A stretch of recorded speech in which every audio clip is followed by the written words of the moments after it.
Let's put those hands together. Are you ready to give them some energy? Kyle and Joey, let's hear it for them. Wes and Eric, let's hear it for them. Come on, put those hands up high.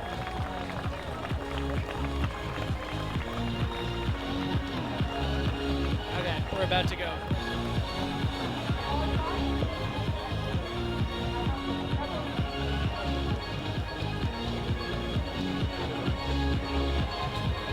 All right, we are live from Championship Court here at the beautiful Mesa Tennis Center here in Mesa, Arizona. You're looking at a men's pro pickleball match that's about to start. It's a race to 15. I'm your host, Mark Rennison, and we are looking at Wesley Gabrielsen in the blue shirt, along with his partner, E.Lange. And Wes is going to be serving right now to J.Farias and his partner, K.Yates. This is a race to 15. The loser of this match is going to go home, and the winner is going to move on to continue to fight their way, trying to get to the medal match. And if they can manage to win the gold medal, not only will they be taking home the hardware, they'll also take home $5,000 in prize money. As I mentioned, I'm Mark Rennison, and I am joined right now by a very special guest here in the broadcast booth. Special guest, we tend to not reveal who you are right off the bat. Instead, give people a chance to hear from you a little bit and maybe drop a few hints and let them guess who they think might be with us. So welcome to the booth. I'm so happy to be here. Mark, I'm stoked for this match. Yeah, this is, if it follows the path of the other matches we've had earlier today, this is going to be a delicious pickleball match for not just us and not just the people watching at home, but also for the many, many people here packing the stands. And quick note, we just put this live stream back up after a 5-hour stint, and so we need your help, fans, all 158 of you. Love if you hit that share button. That way you can let other people know that you're watching with us, whether these are your pickleball friends or your pickleball foes. Maybe your pickleball frenemies. Let people know you're watching. Hit that share button and let other people see the best that pickleball has to offer live here in Mesa. I got a friend of mine in Lubbock, Texas watching pickleball for the first time, Mark. Lubbock, Texas. Oh, there we go. And we will give 1 million PPA bonus points to Will Adkins because he recognizes that our special guest sounds a lot like DJ Howard. Hey, Will. And that is Good because guess, it is indeed Daniel Joseph Howard here in the broadcast booth. Good friend of mine, great pickleball player, even better pickleball coach. DJ, glad to have you with us. I appreciate that, Mark. As I said, I'm stoked to be here. It's a great match coming up. All right, E.Lange takes over serving duties. Just change the ball. Sometimes that'll happen. Balls will either crack or break or sometimes even get out of round. It is pretty warm out here on the court right now. DJ, are you a professional meteorologist? I'm not. All right, well, as an amateur meteorologist, what do you guess the temperature is out here on Championship Court here in Mesa? My guess is 70 degrees. 70 exactly, on the dot, huh? On the dot, yeah. All right. Give or take 0.5.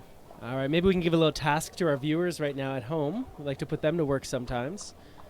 Viewers, let us know, what's the temperature right now here in Mesa?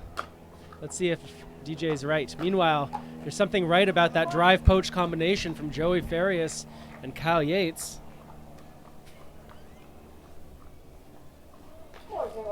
4-0-1, Yates and Farias. Off to a good start here. DJ, any particular patterns that you're looking for? Well, you're seeing K.Yates roll the ball quite a bit more. A lot of topspin. What do you think? Is he more likely to roll that ball across court, down the line, at one particular play or another, or sort of feel it out and see if there's any vulnerabilities? Yeah, the latter. He's going to feel it out and see. Usually a little more challenging to roll it straight ahead. Not as much room to work with. But he's got a special set of skills to work with. So if anybody can roll it straight ahead, he can. So he's going to look to move it around and explore what option is best. Speaking of things you might want to watch for, Wesley Gabrielsen in the just hit the ball here. Watch, he's going to serve here. Watch, he's going to serve with one hand, serve with his right hand, and watch how he switches immediately to his left hand and plays the rest of the point lefty. Really unique. I can't think of any other players out there on tour that will consistently serve with one hand and then consistently play with the other. Can you, DJ? No, there are some ambidextrous players who use 2 forehands. But as far as the serve and switch, to my knowledge, Wes may be the only one.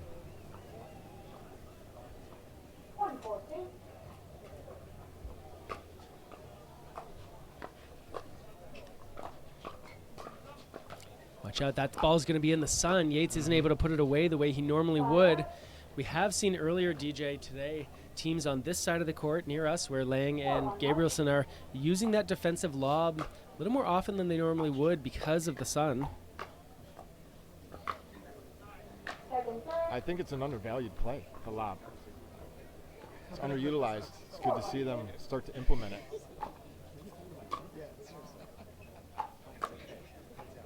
Good hands. Eric Lang a little upset with himself on that ball. Feels like he should have made that one over the net. With that ball going out, we want to give a special shout out to Jan Lucas. Yesterday, she was our top dog sharer yesterday here on the Facebook stream. And guess what she won, DJ? What did she win, Mark? I have no idea. She won Lucy Kovalova and Matt Wright autograph paddles from Onyx and Pro Pickleball Media. No. Oh, yes, Are you it's serious? true. Yeah, Matt and Lucy out there. They were the silver medalists yesterday in the Pro Mixed Doubles event. And Lucy teaming up with Simone Jardim the day before to win the Women's Pro event. So Lucy taking home some hardware and some cash here from Mesa. Meanwhile, back to the match. That's what all these players are trying to do as well. Julian Tuttle, you have both your timeouts remaining. Westwood Eric, you have 1 timeout remaining. Time in. K.Yates' serve has gotten considerably better the last couple of years. 6-1-2. Talk to us a little bit about that, DJ. Sometimes, people watching at home might have been given the advice, just make sure the serve is in play. You should never miss your serve. It's really just to start the point. Tell us a little bit more about, what do you mean by his serve is getting better, and why would he work on something silly like the serve? Well, just wide there from J.Farias. But to answer your question, Mark, Kyle used to just get the serve in. Place it in the middle of the box, very consistent, safe, but he's now more consistently rolling heavy topspin on that ball, hitting it deeper in the court, moving it around from side to side, trying to influence that returner more.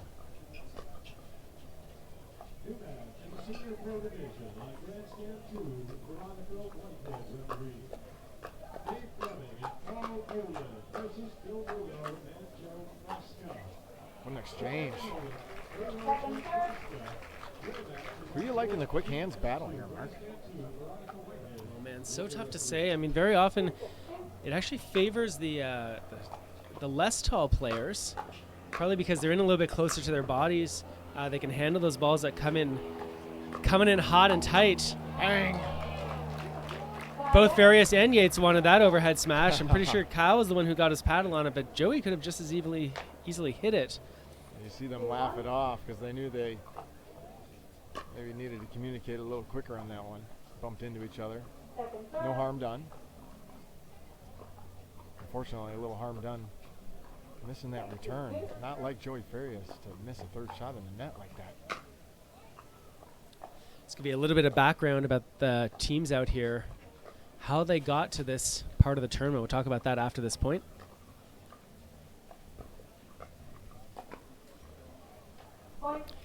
Prior to this match, Gabrielsen and Lang, they defeated Della Rosa and Lely. Daniel De La Rosa, Elias Lely. Yates and Farias, they had to take down Matt Goebel and Callan Dawson. Yeah, strong team. They're all strong teams though, aren't they, Mark? They are indeed.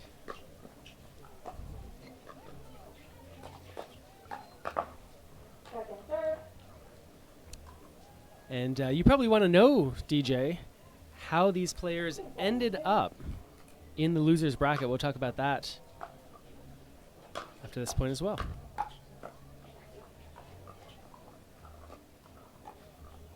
I'm sure there's plenty of other viewers at home who can't figure out how these teams made it to the consolation round.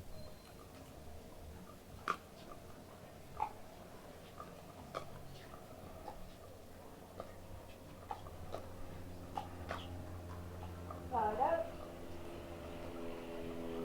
mean, how do guys like K.Yates and J.Farias, W.Gabrielsen, who are well-known names in the pickleball world, along with E.Lange, get to the consolation round? Who did they lose to get here? All right, well, Gabrielsen and Lange, early on, they won their first match, 11-1, 11-1.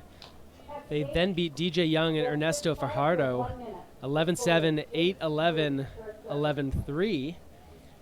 Gabrielsen and Lange then lost to Tyson McGuffin and Riley Newman in 3, 5-11, 11-6, 11-4. So that's what knocked them down here. Now, if we want to talk about Yates and Farias, they won their initial game 11-3, 11-4. Then they beat De Villiers and Smith in a three-game match, 11-4, 7-11, 11-2. It was then Colin Johns and Adam Stone that took down Yates and Farias here on championship court, 11-5, 11-5, and that's why these players are over there.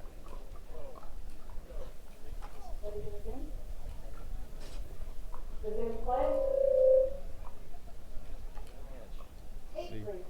8-3-1, Yates and Farias in a comfortable lead right now in this race to 15.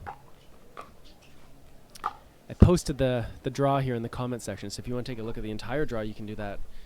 Anyway, back to this match. E.Lange with a good 1-2 punch, going low at the backhand of, or the forehand of Yates, I should say, and then hard at the backhand. Seeing E.Lange and W.Gabrielsen doing the stacking on the return here, keeping W.Gabrielsen's forehand in the middle. Traditional stacking method. Good hands. W.Gabrielsen so strong on that backhand side. He anticipated the attack down the line by Yates. He's able to counterattack himself. Cross court down at the feet of Farias. 3-8-1. Lange and Gabrielsen trying to build a little bit here.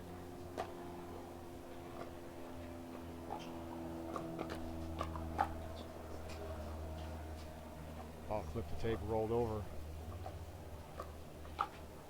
Oh my goodness. Well, K.Yates, the lucky beneficiary of 2 let cords in 1 point. Finishes that one off. Big smile on his face after that one.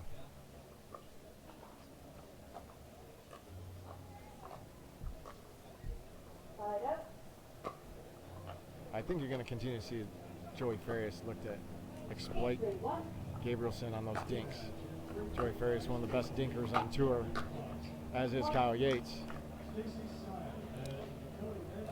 Farias and Yates going to try to keep that ball down low at Lange and Gabrielsen's feet as often as they can.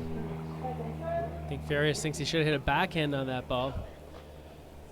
The side spin really took that ball off to the side of the court. Farias couldn't set up the way he would like to.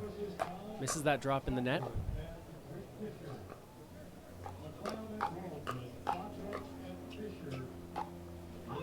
That ball goes down the line, stays inside the court. Yates likes it.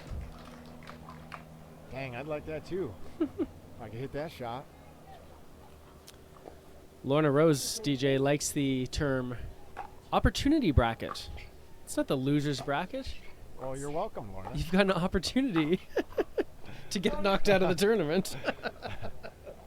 All right, and with that quick timeout, we're going to take a quick break as well. This one's powered by Jigsaw Health. It's fun to feel good.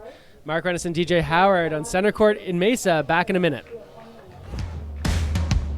It's no secret, I lose so many electrolytes when I play. Eventually, I either start cramping or I run out of gas. Electrolyte Supreme gives me enough energy and hydration. They prevent cramps, and what's really important to me, they help me to recover quicker. I know I can push myself a little bit more and not have to worry about cramps. I feel better, I feel good, and it's fun to feel good. We're feeling great, we're energized, and we're ready to have a great day, right, Lucy? And it's fun to feel good.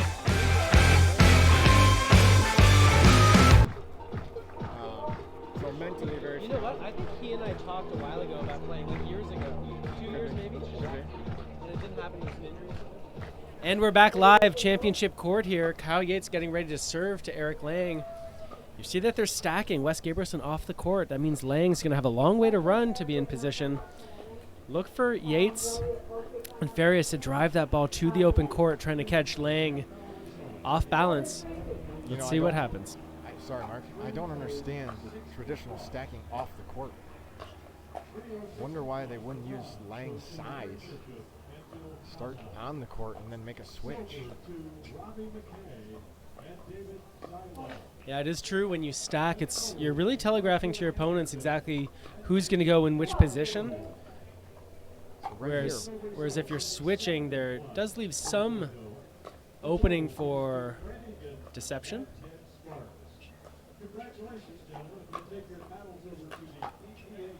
E.Lange pokes that backhand forward. Yates can't hang on. It's going to be a side out, and E.Lange will serve at 3-12-1.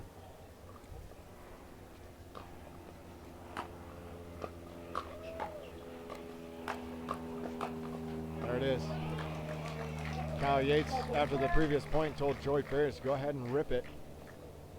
Saw an example of that right there.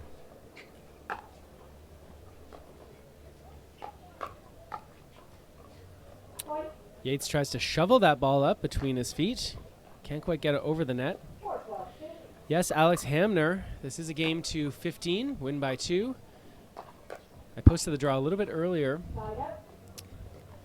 about the teams that knocked these two teams into the losers bracket.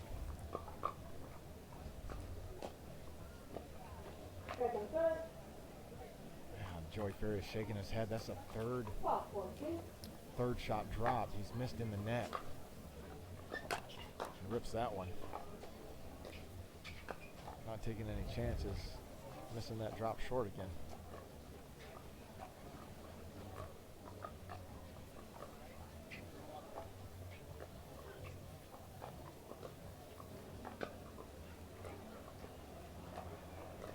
Lange's so good at getting those balls out of the air, taking away time from his opponents to react. Yeah, got great length. That's a lob. Gabrielsen, well defended by Farias. We talked about the sun being a factor on that Gabrielsen-Lange side. That ball doesn't quite make it over. Just a quick programming note.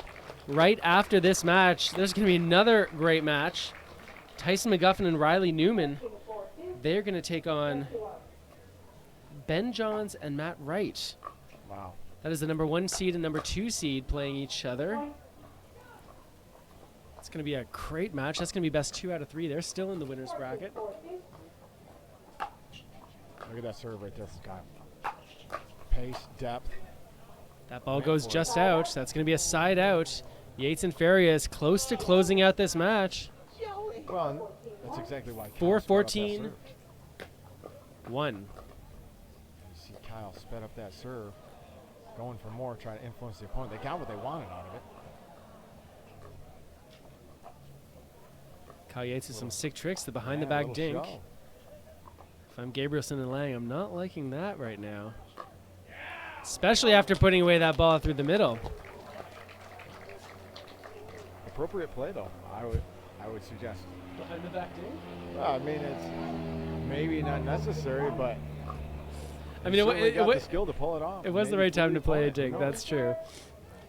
With that ball in the net, that's going to be a second serve. Gabrielsen and Lange, they're trying to stay in this. They've got some work to do. 5-14-2.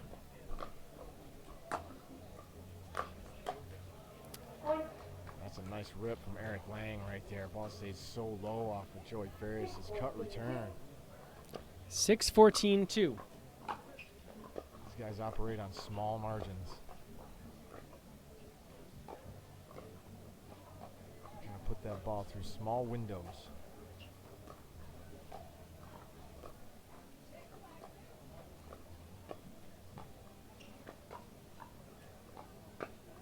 K.Yates just working that backhand of E.Lange. It's going to be a side out, and we've got another match point here. Farias and Yates to serve. How's a betting man, Mark? Saying this point ends the match.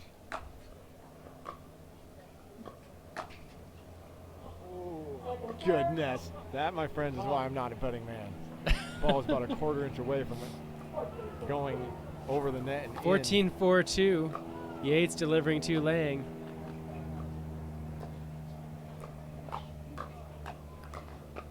Good defense from Gabrielsen, and with that, that is the game and the match in this race to 15.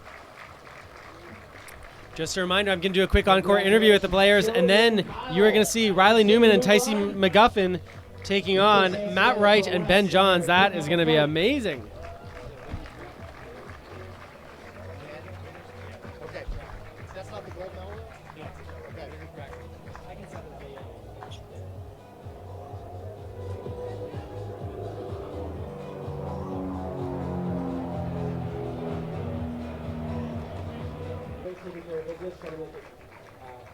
We're business-like out there, and what's it like here playing, especially very crowd all long?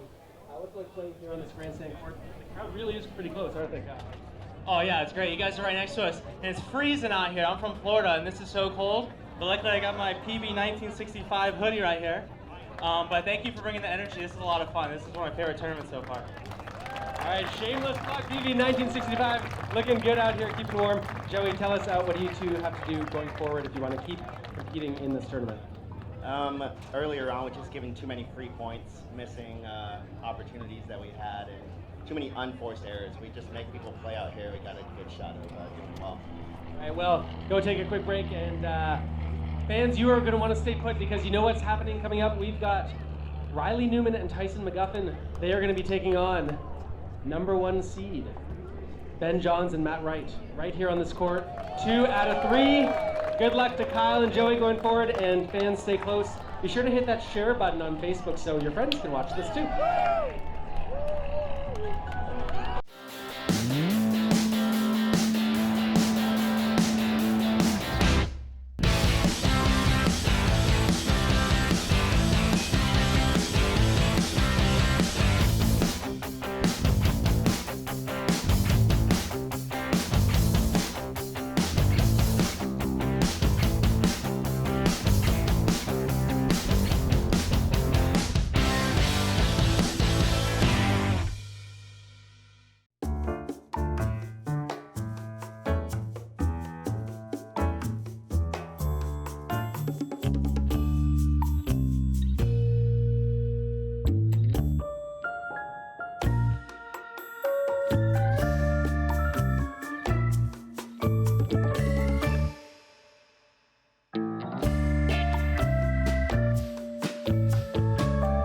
So between Third Shot Sports, the Pickleball Lab, and Pickleball Coaching International, we got you covered.